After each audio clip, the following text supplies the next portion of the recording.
Radio Pakistan Bahawalpur کے studios میں آج ہماری مہمان شخصیت کا تعلق نشریات کی دنیا سے ہے. سرائیکی وسیب جنوبی پنجاب کے لوگ اس آواز سے بہت اندر تک، دیر تک اور دور تک آشنا ہیں. ان کی شخصیت کے بہت ڈھیر سارے حوالے ہیں، گورنمنٹ باڈیز کتابوں کے حوالے سے بھی ہوں، لائبریریز کے حوالے سے بھی ہوں، نصاب سازی کے حوالے سے ہوں، صوبائی سطح پر مختلف بورڈز کے یہ ممبر ہیں. اس کے علاوہ ریڈیو پاکستان ملتان سے ان کا بڑا گہرا تعلق رہا ہے.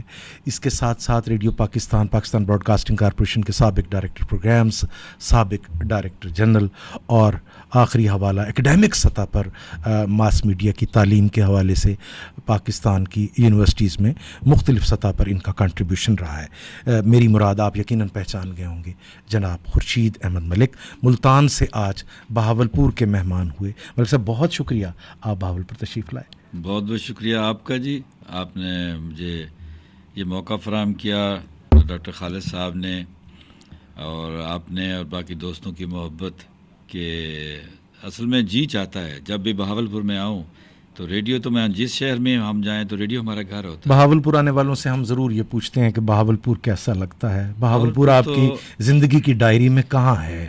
اس شہر سے آپ کی نسبت، محبت؟ میں تو یہ سمجھتا ہوں کہ بہاولپور میرے دل میں ایسے بستا ہے جیسے شاعری کے اعتبار سے ہمارے دل میں روحی بستی ہے. واہ. جتنا ہمیں پیار، جتنا عشق ہمیں خواجہ فرید کی روحی سے ہے سر، اتنا ہی محبت، اتنا ہی لگاؤ اور اتنا ہی انس ہمیں ریڈیو پاکستان بہاولپور اور بہاولپور کے دوستوں سے ہے. میں یہ بات صرف لفظوں تک نہیں کہہ رہا ہوں کہ کوئی تکلفاً میں کہہ رہا ہوں. سچ بات یہ ہے کہ جیسے ہر علاقے کے لوگوں کا اپنا ایک انداز ہوتا ہے، سر، محبت میں بہاولپور کے دوستوں کا، بہاولپور کے رہنے والوں کا اپنا ایک منفرد انداز ہے. واہ. اچھا ملک صاحب، میں 38 برس ہوئے آپ کو اس دشت کی سیاحی میں، ریڈیو پاکستان سے جڑت کو. جی. آپ ریڈیو پاکستان میں بائی چوائس آئے؟ کچھ خواب میں تھا کہ عملی زندگی میرے اتنے سارے سال اس ادارے سے گزریں گے، یا کچھ اور کرنا چاہ رہے تھے آپ؟ میں بیسیکلی ایک خالص دیہاتی خاندان سے تعلق رکھتا ہوں. سر، ضلع لیا میں موضع سہو والا بستی سیہڑ، یہ میرا گاؤں تھا اور اب بھی ہے. تھا میں اس لیے کہہ رہا ہوں کہ 1970 میں ہمارا وہ گاؤں دریا برد ہو گیا. جی. لیکن اس سے پہلے جب میں 8ویں میں تھا تو ہمارے گھر میں ریڈیو آیا. میرے والد صاحب ایک ریڈیو سیٹ لے کے آئے. اس وقت ریڈیو کہیں کہیں ہوتا تھا، تو وہ ہم باہر ڈیرے پہ ریڈیو چلتا تھا، سب لوگ ہوتے تھے، اس کو سنتے تھے، میں بھی سنتا تھا. تو اس وقت سے ریڈیو سے ایک لگاؤ پیدا ہوا کہ یہ لوگ ایسے بول رہے ہیں. اور اس وقت یہ ہمارے سرائیکی پروگرام ملتان سے خاص طور پر جمہور دی آواز، اور اس وقت مشہور تھا ملک صاحب کا اور ماہر صاحب کا پروگرام. اس وقت دور دور تک بھی ظاہر ہے کہ ایک جی محبت ڈیولپ ہو بالکل بالکل بالکل. تو وہ ہم سنتے تھے، تو اس وقت سے ایک انس پیدا ہوا.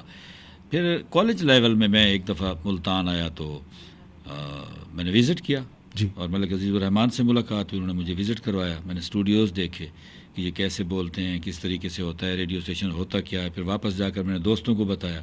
تو یہ ایک ابتدا تھی. لیکن سب سے زیادہ جو مجھے شوق پیدا ہوا وہ تھا جب میں ماسٹرز کر رہا تھا ماس کمیونیکیشن میں گومل یونیورسٹی میں. یہ 1979 کی بات ہے. تو اس وقت الیکٹرانک میڈیا کا ایک پیپر تھا جو ڈاکٹر مغیث الدین مرحوم پڑھاتے تھے. ان کا انداز بھی اتنا اچھا تھا، ویسے بھی شوق تھا. ریڈیو پاکستان ڈیر اسماعیل خان بھی اس وقت نیا نیا بنا تھا. وہ اس دوران میں مجھے ایک شوق ڈیولپ ہوا کہ مجھے ریڈیو میں کام کرنا چاہیے. اس کے بعد پھر یہ ہوا کہ 1981 میں جب ماسٹرز کرنے کے بعد 3 مہینے کی جو ٹریننگ ہماری ہوتی ہے، انٹرنشپ اس کو کہتے ہیں، میں ملتان میں روزنامہ امروز اور روزنامہ نوائے وقت میں دونوں میں بیک وقت کرتا تھا. شام کو ایک اخبار، دن میں ایک اخبار میں کام کرتا تھا.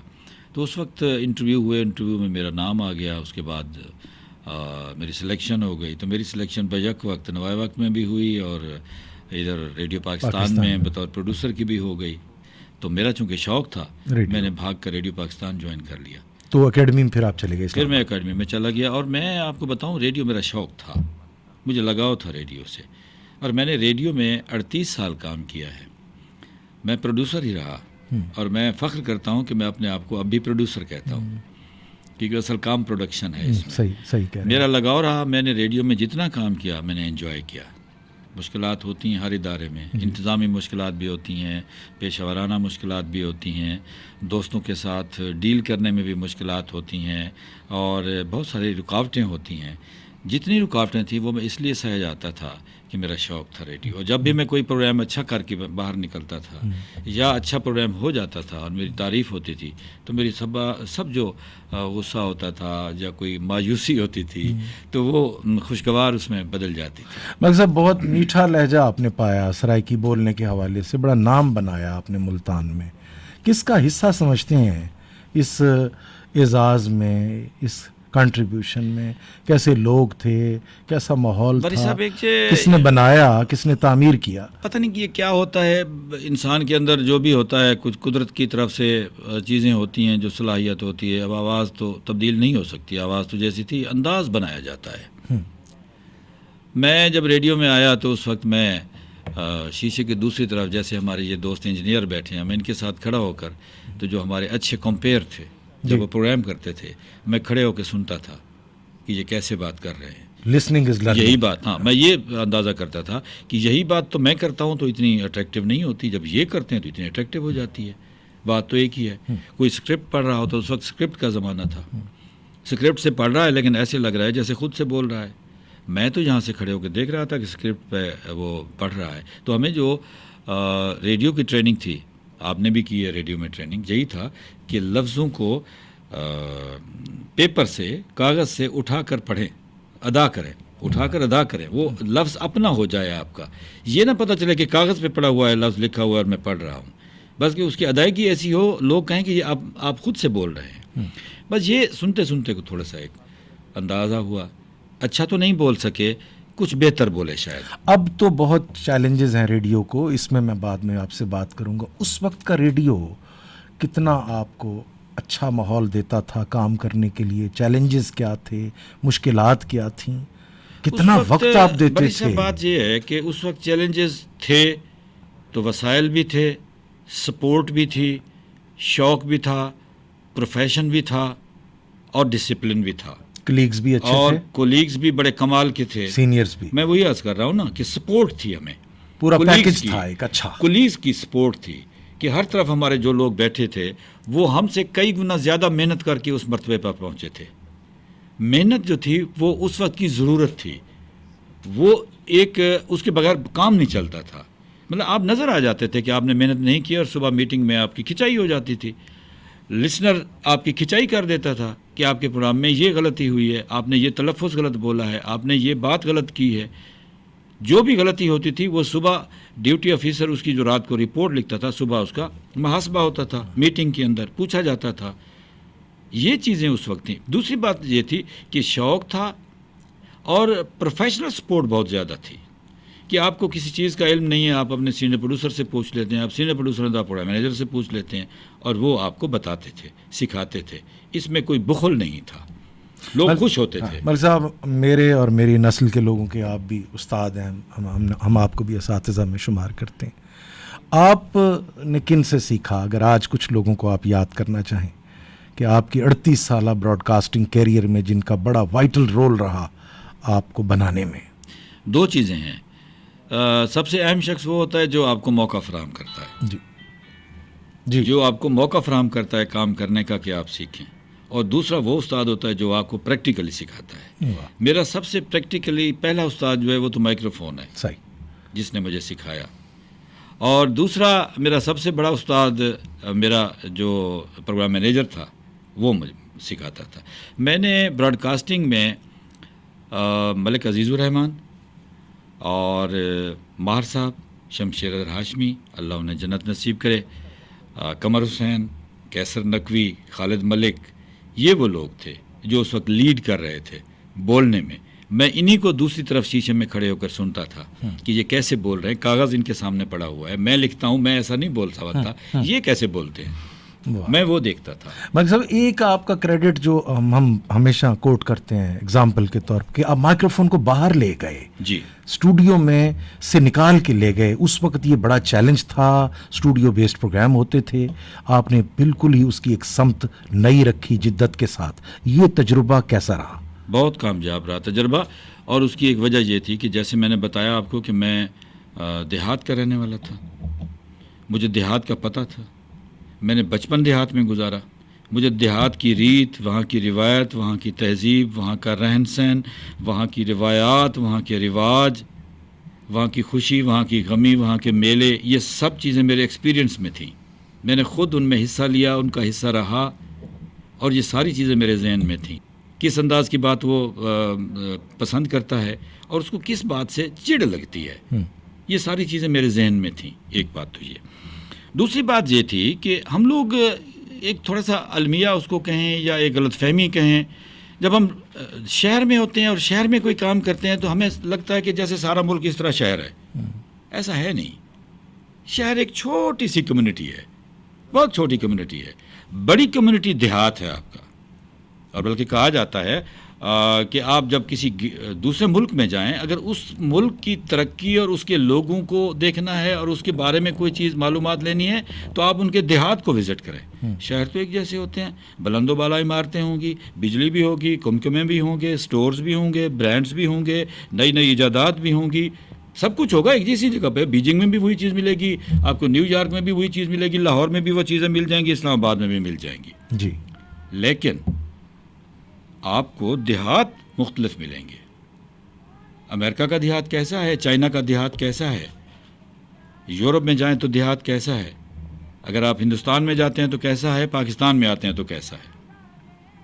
تو میرا فوکس زیادہ دیہات پہ اس لیے تھا کہ ہماری کمیونٹی ریڈیو کو سننے والی زیادہ تھی ہی دیہات میں, اور اب بھی دیہات میں ہے. جی, اب تھوڑی سی صورتحال مزید تبدیل ہے, اس پہ تو لمبی بات ہو سکتی ہے کہ اب ریڈیو کو کیا کرنا چاہیے, اور ریڈیو کے اب جو چیلنجز ہیں وہ پہلے والے چیلنجز نہیں ہیں. پہلا چیلنج تو ہمارا یہ تھا کہ ہماری آواز ہی نہیں جاتی تھی, ہمارے ٹرانسمیٹر کمزور ہوتے تھے, اور ہم کہتے کاش ہمیں بڑا ٹرانسمیٹر مل جائے. مثلا ریڈیو پاکستان ملتان کا ٹرانسمیٹر جو پہلے جس وقت ہم لوگ تھے 70s سے لے کر 90s تک, میرا جو لسنر تھا, میرے پروگرام کا جو لسنر تھا, وہ ٹھٹھا اور بدین سے لے کر سیاچن گلیشیئر تک تھا.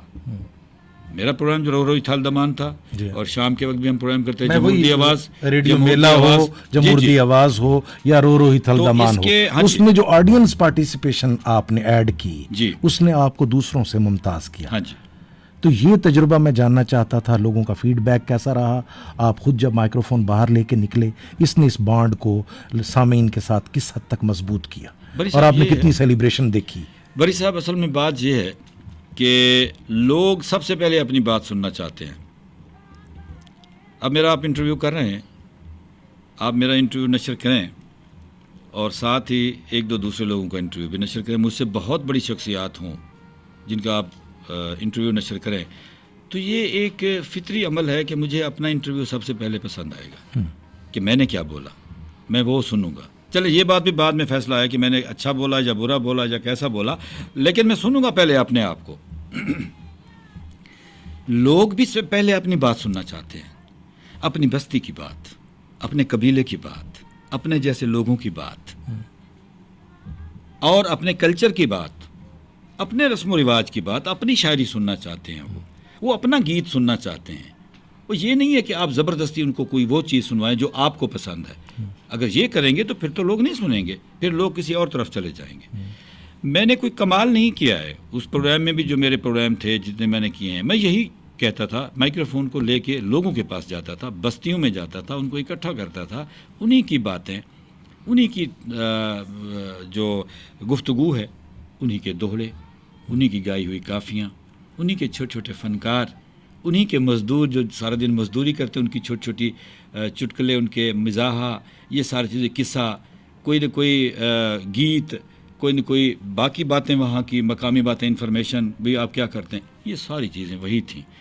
اب میں آپ کو ایک بات بتاؤں, روئی تھال دمان میں, روئی تھال دمان پروگرام کے اندر میں نے ایک ٹیم ڈیولپ کی مائکرو فون پر, اپنے نوجوان دوست جو ہمارے سننے والے تھے, کہ آپ وہاں کی ریکارڈنگ کیسٹ کی, اس وقت موبائل تو تھا نہیں, کاش کے ہوتا. اب تو بہت آسان ہو گیا سر. بہت آسان ہو بہت گیا. آسان. میں مائکرو فون کے اوپر اپنی ٹیم کو بتاتا تھا, دوستوں کو بتاتا تھا کہ آپ نے اپنا جو بڑا ٹیپ ریکارڈر ہے جس پہ آپ ریکارڈ کرتے ہیں, کیسٹ نئی لیں, اس کو اس طریقے سے کیسٹ ڈالیں, اس کا والیوم اتنا رکھیں, اتنے مائکرو فون کو دور رکھیں, لوگوں کو جمع کریں, کچہری بنائیں, وہاں کے لوگوں کی باتیں ریکارڈ کر کے مجھے بھیجیں. روزانہ میرے پاس 50 سے 60 کیسٹس آتی تھیں بذریعہ رجسٹری میرے پاس آتی تھی. ہم ان کو کھولتے تھے اور مائکرو اس پہ اسٹوڈیو میں جا کر اس کو سنتے, اس میں سے تھوڑی تھوڑی چیزیں نکالتے. کوئی 30 سیکنڈ کی چیز نکلتی کہیں نہ کہیں سے 1 منٹ کی چیز نکلتی, کہیں سے 2 منٹ کی چیز نکلتی. اتنے چھوٹے چھوٹے بٹس ہوتے تھے, گلمپسز ہوتے تھے, وائس جس کو آپ کہہ سکتے ہیں اسکٹس ہوتے تھے وہ.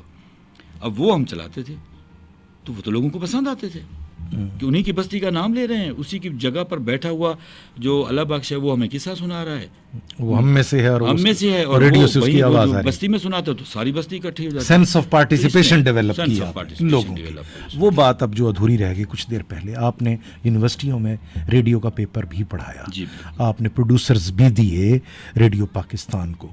کتاب میں جو ریڈیو ہے یا عملی زندگی میں جو ریڈیو ہے, ریڈیو میڈیم کو جو چیلنجز ہیں, کچھ لوگ کہتے ہیں ریڈیو ختم ہو گیا ہے, اب ڈیجیٹل میڈیا کا دور ہے, ریڈیو کہاں سٹینڈ کرتا ہے, ریڈیو کو مشکلات اور چیلنجز کیا ہیں, اب آج کا ریڈیو یا ریڈیو میں کام کرنے والا کیسے آگے چلے گا؟ بری صاحب, ریڈیو تو کبھی ختم نہیں ہو سکتا, یہ تو طے ہے. جی, یہ میڈیم ہے, نہ ٹیلی ویژن ختم ہو سکتا ہے, نہ کیمرہ ختم ہو سکتا ہے, یہ تمام چیزیں ہیں. لیکن نیو ڈیولپمنٹ میں ہمیشہ یہ آتا ہے کہ پہلے کا انداز بدل جاتا ہے, پہلے کی ترتیب بدل جاتی ہے, اس کی فارمیٹ بدل جاتی ہے. ہم پروگراموں میں فارمیٹ پڑھتے ہیں اور بناتے بھی ہیں, ڈرامہ بھی ہے, فیچر بھی ہے, ڈاکومنٹری بھی ہے, لائیو پروگرامز بھی ہیں. سب کی نوعیت الگ الگ ہے, سب کی ٹریننگ بھی الگ الگ ہمیں پڑھائی گئی. میوزک کی پروڈکشن کے لیے کیا ہے اور آپ کے میوزیکل فیچرز کیا ہیں. اب سوال یہ پیدا ہوتا ہے کہ ہم نے پڑھا ہے کہ مثلا 40 منٹ کا 45 منٹ کا ڈرامہ ریکارڈ ہوگا, لیکن اب تو 45 منٹ کا ڈرامہ سننے کا ٹائم ہی کسی کے پاس نہیں ہے. جی, تو ڈرامہ تو نہیں ختم ہوا, ڈرامہ تو اب بھی چل رہا ہے, فلم تو اب بھی چل رہی ہے, لوگ فلمیں اب بھی بنا رہے ہیں, لیکن وہ آج کی فلمیں بنا رہے ہیں. آج کے اویلیبل ٹائمنگز ہمارے جو ہیں سننے والوں کے, دیکھنے والوں کے, ان کے مطابق بنا رہے ہیں. 10 منٹ کی ہو جاتی ہے, 15 منٹ کی ہو جاتی ہے, آپ اس کو قسطوں میں تقسیم کر لیتے ہیں.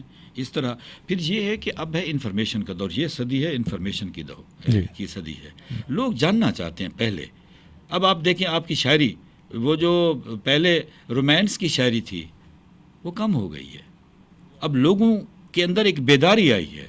مثلا ہمارے علاقے کے اندر یہ جس کو مزاحمتی شاعری ہم کہتے ہیں, یہ بہت ہوئی, اور پچھلے 50 سال سے ہو رہی ہے. بالکل ایسے. اور جتنا مزاحمتی شاعری نے لوگوں کو اویئر کیا اور جتنا لوگوں میں پسند کی گئی, رومانوی شاعری تو پیچھے چلی گئی. بالکل بالکل ایسی. آپ اس کے گواہ ہیں کہ ہمارے جو یہاں مشاعرے ہوتے ہیں پورے جنوبی پنجاب میں, پورے سرائکی علاقے کے اندر جتنے مشاعرے ہوتے ہیں, رات گئے تک جاگتے ہیں, اور سب سے زیادہ لوگ انہی شاعریوں کو سنتے تھے جو مزاحمتی شاعری کرتے تھے. وجہ یہ تھی کہ خطے کی ضرورت تھی, خطے کی محرومی تھی, لوگوں کی آواز کو فوکس کر رہے تھے, لوگ باقی چیزوں کو بعد میں سنتے تھے.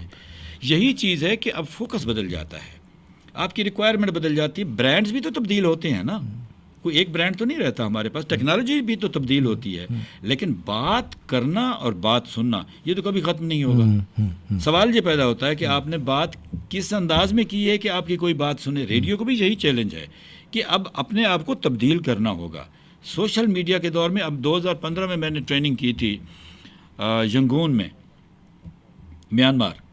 وہاں جا کر ٹریننگ ہماری ہوئی تھی ریڈیو کی, انٹرنیشنل ٹریننگ تھی. اس میں براڈ کاسٹر آئے تھے آسٹریلیا سے بھی اور BBC سے بھی اور باقی کنٹریز سے بھی. تو یہی ٹریننگ تھی کہ سوشل میڈیا کو اگر آپ نے اگنور کیا تو آپ اگنور ہو جائیں گے. آپ ریڈیو میں سوشل میڈیا کو ساتھ ساتھ رکھیں, سوشل میڈیا کی سپورٹ لیں, آپ اس پہ ٹرن ہو جائے, کنورٹ ہو جائیں, اور سوشل میڈیا کے ساتھ ساتھ آپ انٹرنیٹ کو استعمال کریں تاکہ ریڈیو آنے والے وقت میں انٹرنیٹ پہ آ جائے گا. اور اب آ گیا نا. جی ہاں بالکل. اب ہم ظاہر ہے کہ ہمارے انسٹا پہ اکاؤنٹ ہیں, ٹویٹر پہ اکاؤنٹ ہیں, ہم فیس بک لائیو بھی جا رہے ہیں. جو بات 7 برس پہلے آپ نے دی, ہمیں آخر اس پہ آنا پڑا نا.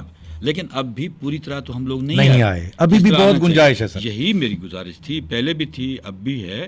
جو ہمارے افسران ہیں, جو ہمارے دوست ہیں ریڈیو میں کام کرتے ہیں, تبدیل کرنا پڑے گا اس چیز کو، ورنہ بہت پیچھے رہ گئے ہیں ہم، اور پیچھے ہوتے جائیں گے. لوگوں کو پتہ ہی نہیں ہوگا کہ ریڈیو کیا ہے. ریڈیو آگے بڑھے گا، فرنٹ لائن پہ آنا پڑے گا. آپ کو سوشل میڈیا پہ ثابت کرنا ہوگا کہ ہم دوسروں سے بہتر بات کرتے ہیں. ہمارے پاس میسج بھی بہتر ہے، ہمارے پاس کہنے کا انداز بھی بہتر ہے، ہماری فارمیٹ بھی بہتر ہے، کیچی ہے اور اپ ٹو ڈیٹ ہے. لیٹسٹ چیز ہم دے رہے ہیں. 10 سال پہلے والی بات ہم نہیں دے کر رہے. اگر کوئی نہیں سنتا ہے پرانے گانے کو تو ضروری ہم نے سنانا ہے ان کو. نیا گانا سنوا دیں، کوئی حرج نہیں. اگر وہ کہتا ہے کہ مجھے انگلش کا گیت پسند ہے تو آپ انگلش کا گیت سنوا دیں اس کو. اس میں کیا حرج والی بات ہے؟ ضد کیوں کرتے ہیں کہ نہیں جی یہ ہم نے بنا لیا ہے کہ بس اس میں تو یہی چلے گا، اس میں یہی چلے گا. نہیں، آپ تھوڑا سا چینج کریں اس کو. اچھا ملک صاحب، producer, senior producer, programme manager, station director, director programmes, director general, میرے خیال میں تو شاید آپ دوسرے آدمی ہیں پاکستان کی نشریاتی تاریخ میں جس نے یہ سفر طے کیا ہے. 38 برس بھی ہیں. جی، کچھ ایسا جو رہ گیا وہ کرنے کو؟ بہت کچھ بہت متحرک لائف آپ نے گزاری.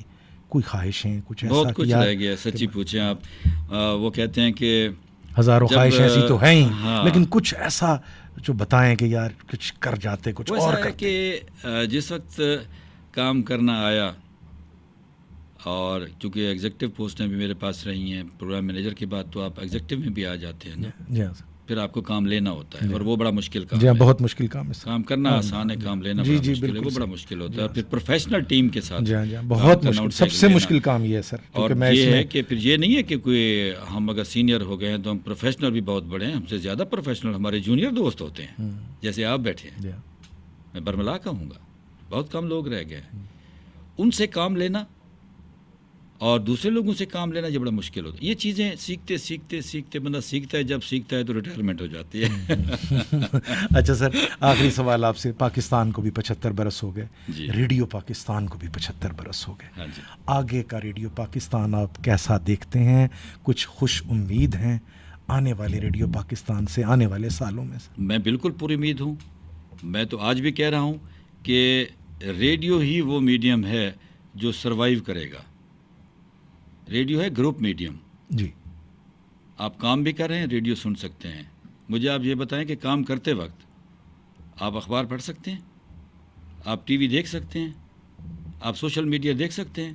آپ کو ایک چیز کا انتخاب کرنا پڑے گا، یا موبائل دیکھنا پڑے گا تو پھر آپ کو کام نہیں کرنا پڑے گا، ہاتھ روکنا پڑے گا کام سے، دفتر کا ہے یا گھر کا ہے یا واٹس ایور کچھ بھی ہے. لیکن ریڈیو ایسی چیز ہے، ریڈیو چل رہا ہے. خاتون خانہ اپنے کچن میں بھی کام کر رہی ہے، دکاندار اپنی دکان بھی چلا رہا ہے، اسٹور والا مالک اسٹور بھی کر رہا ہے، دفتر کا ملازم ہے تو چپکے سے نیچے اس نے موبائل میں ریڈیو رکھا ہوا ہے، سن رہا ہے جی. اور کام بھی کر رہا ہے. اور اسٹوڈنٹ تو اس وقت میں خود بھی سنتا تھا جب میں اسٹوڈنٹ تھا یونیورسٹی میں اور کالجز میں، کہ رات کی وقت فرمائش چل رہی ہوتی تھی اور ہم اپنا کام کر رہے ہوتے تھے، مطالعہ کر رہے ہوتے تھے. اب گاڑی چلاتے ہوئے آپ ریڈیو ہی سن سکتے ہیں نا. جی. نہ آپ ٹی وی دیکھ سکتے ہیں، نہ آپ موبائل دیکھ سکتے ہیں. تو جرم ہے ویسے بھی دیکھنا، جرم ہے. ریڈیو تو چل رہا ہے آپ کو. تو یہ وہ میڈیم ہے جو پوری دنیا میں سروائیو کرے گا. یہ راستہ کسی اور میڈیم سے ہو کے نہیں آتا. یہ کوالٹی، یہ خصوصیت اور یہ کمپینینشپ اور یہ advantage, this is an advantage. یہ ایڈوانٹیج صرف اور صرف ساؤنڈ میڈیم کو ہے. اب آگے آپ کی مرضی. آپ کے پاس مواقع ہیں، آپ کے پاس اپرچونٹی ہے، آپ کے پاس ایک بہت قیمتی چیز پڑی ہے اور وہ ہے مائکرو فون. آپ کتنا کام کر سکتے ہیں، ایبلٹی آپ پر ہے. ریڈیو پاکستان سے اب آپ کیا ایکسپیکٹ کرتے ہیں؟ اب ہم کام کرنے والے لوگوں سے، سننے والوں سے، کام کرنے والوں سے، میں یہ بہت بھاری ذمہ داری ہے ظاہر ہے کہ اس وقت بھی ہمارے ریڈیو میں پروفیشنل ٹیم اب بھی ہمارے پاس بہت کام کی ہے، بشرطے کہ ان سے کام لینا آئے. جی. That's all. یہ تھے جناب خورشید احمد ملک، سابق ڈائریکٹر پروگرام، سابق director general radio Pakistan broadcasting corporation. وہ کہیں اور سنا کرے کوئی، یا تو یہ تو بہت طویل کہانی ہے ان کی زندگی کی، ان کی تجربات کی، ان کی مشاہدات کی. سر بہت شکریہ، آپ نے ریڈیو پاکستان بہاولپور کے لیے وقت نکالا. سر میرے لیے اعزاز کی بات ہے کہ آج میں اسٹوڈیوز میں یہاں موجود ہوں. ریڈیو پاکستان بہاولپور کے لیے میری ڈھیروں دعائیں ہیں، اور اس ریڈیو نے مجھے بھی متاثر کیا. میں اس کا لسنر بھی رہا ہوں. بہت شکریہ sir. Thank you very much sir. Thank you.